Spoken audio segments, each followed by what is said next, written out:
Assalamualaikum warahmatullahi wabarakatuh. Halo Sobat Misteri Senyum Cekam. Ya, kalau disembunyikan oleh dedemit di dalam hutan atau di tempat mana ya, pokoknya masih di daratan, itu masih bisa dicari. Tapi bagaimana jadinya kalau misalkan disembunyikan di dasar laut? Ya, otomatis orang yang akan disembunyikan akan tewas. Seperti dalam kisah berikut ini. Sebuah kisah nyata yang dialami seorang lelaki yang ada di Pulau Batam. Seperti apa kejadiannya? Simak cerita selengkapnya. Sebuah kisah nyata misteri yang berjudul Disembunyikan Dedemit di Dasar Laut.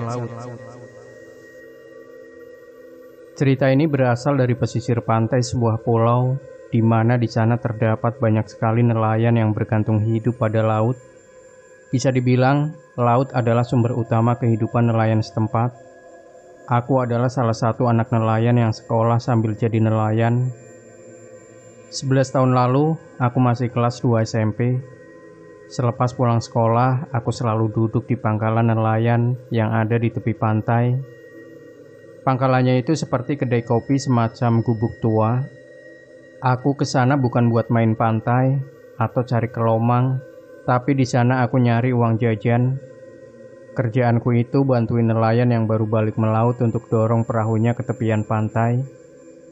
Pada saat itu, untuk anak seumuranku dapat 3.000 hingga 5.000 perak per perahu sangatlah gede banget.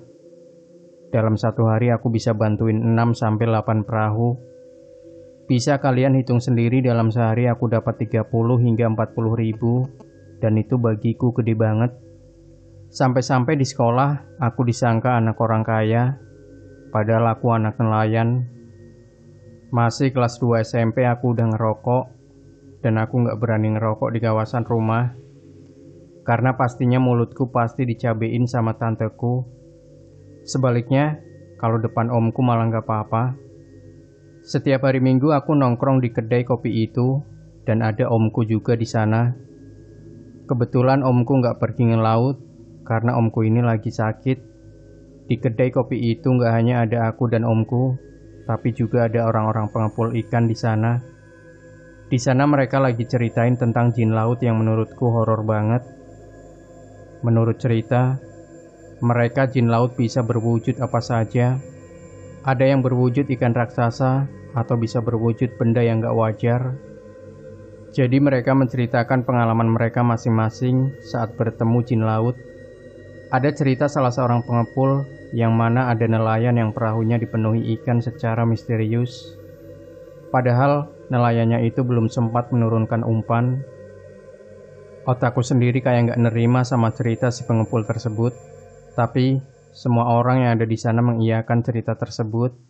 Dan yang anehnya, kata si pengepul, di saat nelayan balik ke tepian buat jual ikannya, secara bersamaan nelayan yang lain balik, namun tidak membawa ikan sedikit pun. Dan katanya, ceritanya sampai menghebohkan ke pesisir pantai.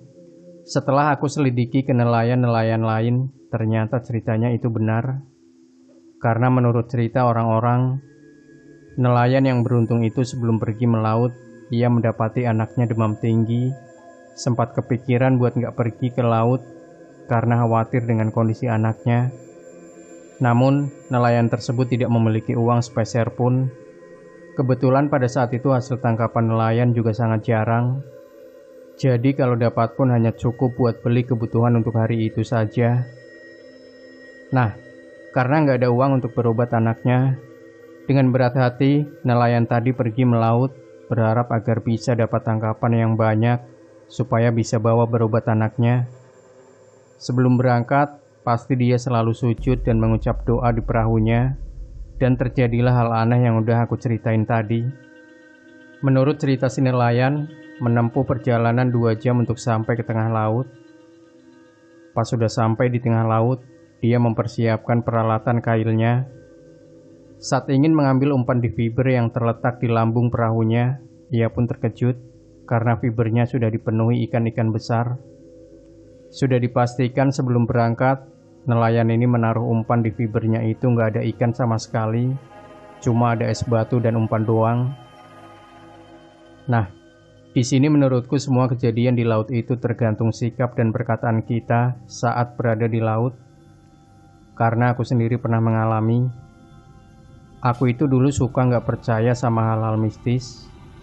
Jadi pertama kali datang ke pesisir pantai, aku tuh awam banget, nggak ngerti hal-hal mistis.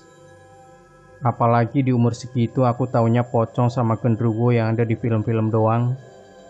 Oh ya, aku ini pendatang di kampung mama, jadi aku asli Batam. Pas kelas 2 SMP aku dipindahin ke kampung mama. Saat itu aku diajak abangku, anak dari tanteku, main ke pangkalan nelayan yang ada di pantai.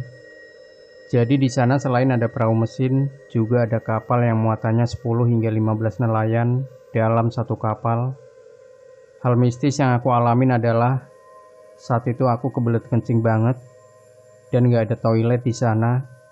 Di tepian pantai itu banyak kedai makanan dan kedai kopi yang jaraknya rapat banget, jadi gak nemu semak-semak. Lalu ada sebuah kapal yang tingginya kurang lebih 1,3 meter. Kapal itu sudah lama tak terpakai karena kondisinya juga banyak lubang dari rayap. Jadi aku pikir gak masalah kalau aku kencing di samping kapal tersebut. Saking tengilnya aku, kencingku itu aku pancurkan di lambung bagian luar kapal. Pas lagi enak-enak kencing, abangku ngelihat air kencing itu yang mancurnya ke lambung kapal. Dan seketika dia bilang, kau, kenapa kencingin ke kapalnya? Nanti kau ditempelin penghuninya." Saat itu aku kira abangku itu guyon atau sekedar menakut-nakuti aku doang. Ternyata benar saja. Setelah 1 jam aku sampai rumah, mendadak aku muntah-muntah gak jelas. Padahal aku gak ada makan yang aneh-aneh atau makan yang bikin mual. Selain itu, muntah yang aku keluarin juga rasanya sakit banget. Gak seperti muntah pada umumnya. Malam harinya aku demam parah, sampai-sampai sekeluarga omku panik. Dibawalah aku ke klinik dan dikasih obat demam biasa oleh dokternya. Makin hari kondisiku bukannya membaik, tapi malah makin parah. Seminggu lamanya aku gak bisa berdiri, bahkan aku gak bisa bikin badanku di posisi duduk. Dan aku gak sadar juga kalau itu aku lagi ketempelan. Setelah genap seminggu, akhirnya terkuak setelah tanteku nanya ke abangku, apa yang aku lakuin sebelum aku pulang dari pantai di saat pertama aku sakit. Abangku ceritain kalau aku habis kencingin kapal nelayan yang kebetulan jarak rumah nelayannya itu sekitar 5 km dari rumah om dan tanteku. Omku coba ceritain ke nelayan tersebut, dan yang bikin kagetnya adalah ternyata kapal itu sudah lama tidak digunakan karena bisa dibilang kapal itu dijahatin jin. Jadi kapal itu selama beroperasi menangkap ikan gak pernah sekalipun mendapatkan hasil tangkapan. Karena menurut cerita dulu tuh, yang pergi ke laut menggunakan kapal itu adalah nelayan yang bandel-bandel dan suka takabur di tengah laut. Menurut cerita, kapalnya itu dulu pernah dibawain orang pintar, tapi tetap gak menghasilkan apa-apa kapalnya. Jadi para nelayan yang ikut di kapal itu mengganggu kapal itu, dikutuk jin laut. Setelah mendengar itu, omku bawain orang yang paham agama buat bantu menyembuhkanku. Aku pun dikasih air putih yang udah dibacain doa. Terus omku disuruh pak kiainya nyuciin lambung kapal yang aku kencingin pakai air yang udah didoakan. Alhamdulillah, alhasil 2 hari setelah didoain aku sembuh. Nah, di cerita ini, aku bakal nekanin agar siapapun jangan bersikap angkuh atau takabur terhadap alam, karena nggak ada yang tahu alam lain menyukai sikap kita atau enggak. Yang paling utama, ya selalu berdoa untuk keselamatan kepada Tuhan. Di hari Minggu yang sama, di saat aku nongkrong di pangkalan nelayan sama omku dan pengepul ikan di awal cerita tadi, giliran omku bercerita kalau dia bertemu jin laut di tengah laut. Jadi suatu malam dia pergi ke laut seperti biasa. Tapi sebelum pergi, omku ini sedikit cekcok sama tanteku. Aku juga lupa perkara apa mereka sampai ribut. Nah, sampai di tengah laut, mungkin sekitaran jam 1 malam. Jadi omku cerita kalau dia itu karena banyak pikiran, dia suka bengong sambil nunggu ikannya nyambar umpan. Karena mungkin masalah di rumah dibawa sampai ke laut. Katanya dia sampai cerita-cerita sendiri, cerita kekesalannya saat di rumah tadi. Padahal di perahu itu cuma ada dia doang. Dan lagi asik-asik cerita sendiri sambil meluapkan perasaan kesal di tengah lautan. Tiba-tiba ada suara klakson kereta api dari jauh, namun tidak ada wujudnya. Suara kereta itu semakin jelas. Dan tiba-tiba omku melihat dari samping kanan perahu ada sorotan lampu kereta api yang sangat menyilaukan. Sontak omku kaget. Dia coba menghidupkan mesin perahunya, namun setelah diengkol berkali-kali, mesin itu sama sekali tidak mau menyala. Hingga akhirnya omku kepikiran untuk menyeburkan diri ke laut untuk menghindari bentrokan antara kereta di atas laut itu. Namun akhirnya omku sadar kalau dia sebenarnya sedang diganggu oleh jin laut. Lalu omku bilang, kalau sampai dia jadi nyebur malam itu, sudah pasti dia nggak bakal selamat. Karena posisinya dia lagi berada di kawasan yang pusaran air yang bisa saja membuat hilang nyawa karena terseret pusaran itu. Kereta gaib itu melintas dan mengawang di atas laut, tepat di depan perahu omku yang melintas dari kanan ke kiri perahunya. Setelah gerbong penarik atau kepala kereta, di belakangnya bukan gerbong penumpang, melainkan wahana komedi putar yang ada kuda-kudaannya. Omku bilang lampunya banyak banget dan gak ada kelihatan wujud manusia satupun, tapi kosong begitu aja. Kejadian melintasnya kereta gaib itu juga cepat banget. Tidak sampai 1 menit langsung lenyap seketika. Namun suara klaksonnya masih terdengar jelas. Setelah benar-benar semuanya hilang, hal yang tak kalah menyeramkan terjadi. Saat itu ada suara yang memanggil omku dengan suara yang teriak-teriak. Dan pas omku ceritain ini, seluruh orang yang ada di kedai kopi pangkalan semuanya terdiam. Aku sendiri merinding banget waktu itu. Aku juga ngelihat wajah pucat almarhum omku ini saat menceritakannya. Karena ketakutan, omku buru-buru angkat kailnya. Nelayan di kampung mamaku mancing ikan itu gak pakai joran, tapi cuma pakai gulungan yang terbuat dari kayu. Setelah menggulung kail, omku lekas menghidupkan mesinnya. Saat omku ngengkol mesinnya itu, dia harus menghadap ke belakang. Dan ternyata saat omku menghadap ke belakang, omku ini melihat posisi perahu dan dirinya sudah ada di tepian pantai, kira-kira 100 meter dari pantai. Di sini omku shock banget. Dia sampai terdiam, karena logikanya dengan jaraknya yang jauh dari tepian, harusnya dia butuh tenaga mesin dengan kecepatan 80 km per jam, dan waktu kurang lebih 2 hingga 3 jam untuk sampai ke daratan. Karena dalam keadaan takut, omku menghidupkan mesin dan berjalan menuju pulang. Dan omku jalanin kapalnya dengan pelan sambil melewati tepian pantai. Alhasil, dia pulang gak bawa apa-apa. Nah, saat dia cerita di kedai kopi pangkalan, ada salah satu pengepul ikan yang lain yang bilang, katanya kalau ada masalah di rumah, jangan mengumpat di alam, apalagi di laut. Kadang ada makhluk yang dengar dan gak suka. Dan orang itu bilang ke omku, kalau kamu ada masalah di rumah, terus hati kamu berat untuk pergi ke suatu tempat yang kamu tuju, mending gak usah dilanjutin, karena pasti ada aja yang terjadi. Selesai omku bercerita, 3 tahun berlalu dan aku juga banyak mengalami kejadian janggal yang aku alami tentang pantai dan laut. Tibalah satu hari di mana kejadian yang menyayat hati keluarga tante dan keluarga besarku. Di hari itu, omku gak tahu kenapa dia selalu diam dan gak seperti biasanya. Omku ini boleh dibilang gemar bercerita, atau kalau bahasa kampungku, gila berceloteh. Almarhum omku ini gak ada masalah apa-apa di rumah, gak sedang ribut juga sama tante. Tapi yang aku lihat, auranya itu beda banget. Di siang itu dia sibuk banget menyiapkan kail dan umpan buat melaut malam. Tapi hari itu dia seperti menggebu-gebu ingin cepat-cepat pergi melaut. Nah, di hari itu omku gak seperti biasanya. Dia gak tidur selepas maghrib, melainkan minta aku nganterin dia ke perahunya buat pergi melaut. Sesampainya di perahu, aku bantuin buat manasin mesin perahunya, terus naruh es di fiber ikannya.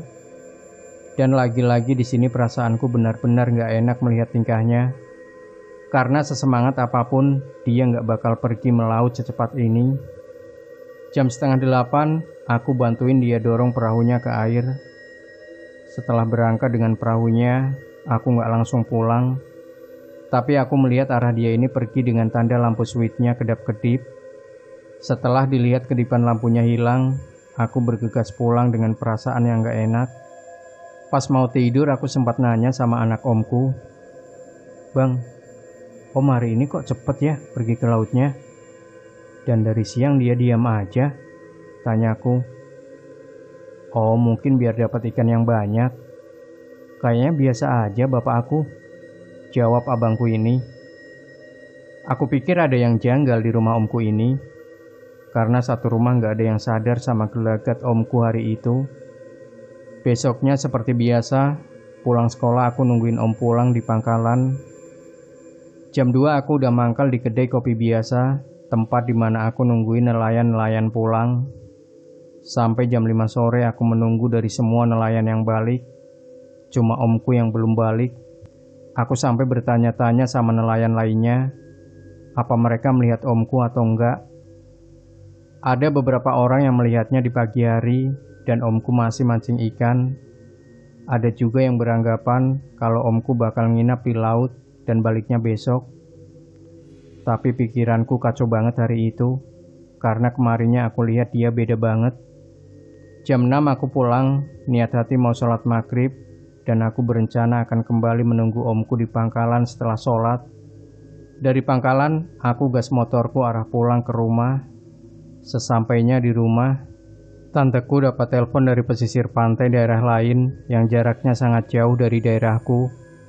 Dan yang nelpon tersebut adalah saudaraku yang memang berdomisili di sana dan berprofesi sebagai nelayan juga. Dia menyebut kalau perahu omku terdampar di sana dalam keadaan mesin masih menyala, dan omku tidak ada di atas perahu tersebut. Tanteku udah histeris banget.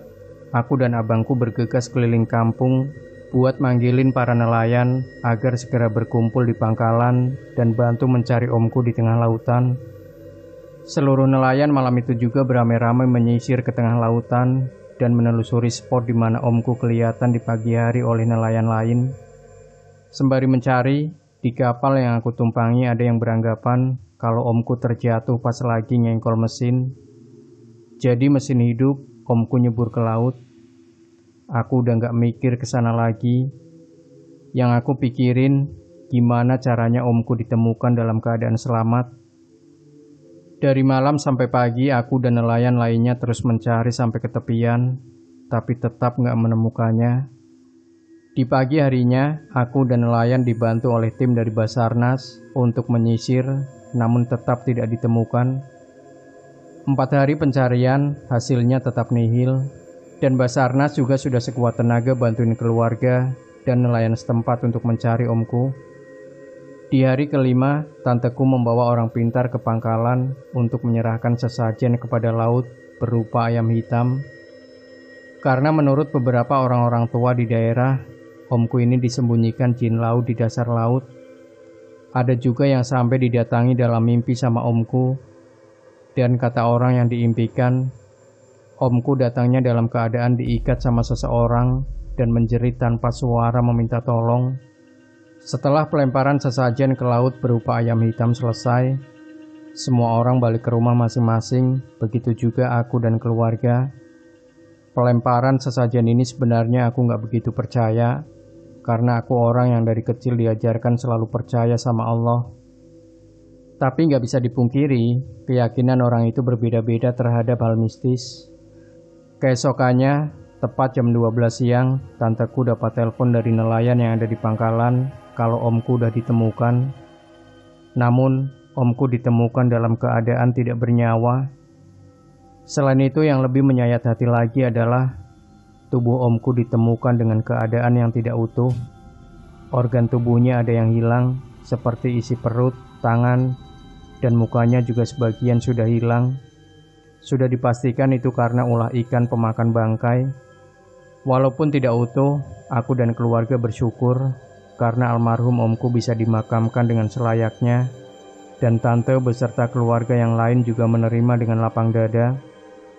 Yang dapat dipelajari dari ceritaku adalah, dimanapun berada, mau di gunung, di pantai, di laut, di kampung orang, kita harus tetap sopan, jaga sikap, jaga ucapan, apalagi buang sampah juga jangan sembarangan. Demikian Sobat Misteri Sunyi Mencekam. Jangan lupa tinggalkan komentar Anda, like, share video ini, subscribe channel Sunyi Mencekam, dan kembali nantikan cerita-cerita misteri terbaru dari kami. Wassalamualaikum warahmatullahi wabarakatuh.